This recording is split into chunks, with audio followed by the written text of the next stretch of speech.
उत्तर प्रदेश सरकार के कृषि मंत्री सूर्य प्रताप शाही आज बहराइच पहुंचे। उन्होंने बहराइच के महसी इलाके में पहुंचकर बाढ़ प्रभावित गांव का दौरा किया। साथ ही बाढ़ पीड़ितों से मिलकर उनका हाल जाना और उन्हें राहत सामग्री भी वितरित की। उन्होंने बताया कि घाघरा का जल स्तर अब नीचे है, किसी भी प्रकार के खतरे की बात नहीं है, लेकिन फिर भी सरकार लगातार बाढ़ पीड़ितों के लिए काम कर रही है।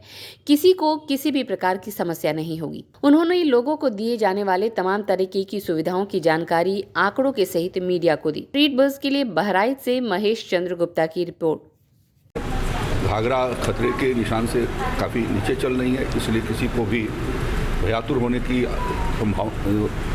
का विषय नहीं है।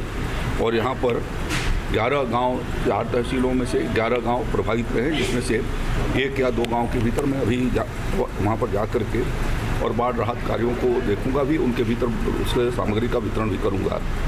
यहाँ लगभग 11,823 प्रभावित लोगों को भोजन के दृष्टि से उनको बना बनाया लंच पैकेट दी गई है।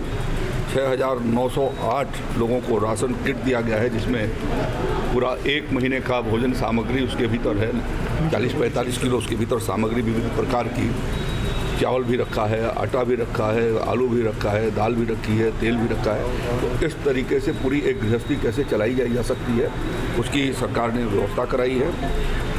7,544 लोगों को तिरपाल दिया गया है, जो गांव से विस्थापित हो गए थे या सड़कों के किनारे या बंधों पर रह रहे थे, उनको धूप न लगे उसके लिए उसकी व्यवस्था की गई है। डायरिया और हैजे और ब्लड प्रेशर वगैरह की समस्याओं को देखते हुए ORS 13,130 लोगों को दिया गया।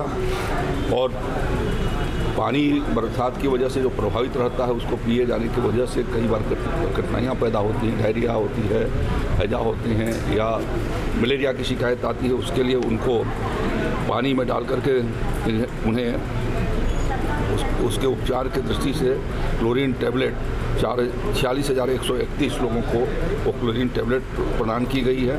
और 9,298 लोगों की चिकित्सा कैंप जो हमारे लगे हैं, उसके माध्यम से, डॉक्टरों के माध्यम से उनको उपचार किया गया है।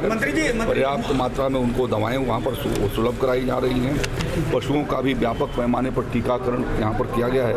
86,258 लोगों का टीकाकरण हुआ है। वहाँ जो हमारे शिविर चल रहे हैं, उसके भीतर पशु शिविर भी वहाँ पर चिकित्सक हैं, जहाँ पर 6,079 पशुओं की चिकित्सा की गई है। भूसा की भी पर्याप्त 104 कुंटल भूसा की व्यवस्था वहाँ पर बनाई गई। जिन लोगों के मकान पूर्णतः क्षतिग्रस्त हो गए थे, ऐसे 96 लोग हैं जिनको प्रशासन ने सर्वे करने के उपरांत प्रत्येक परिवार 1,20,000 के हिसाब से 1,15,20,000 रुपये का भुगतान किया जा चुका है।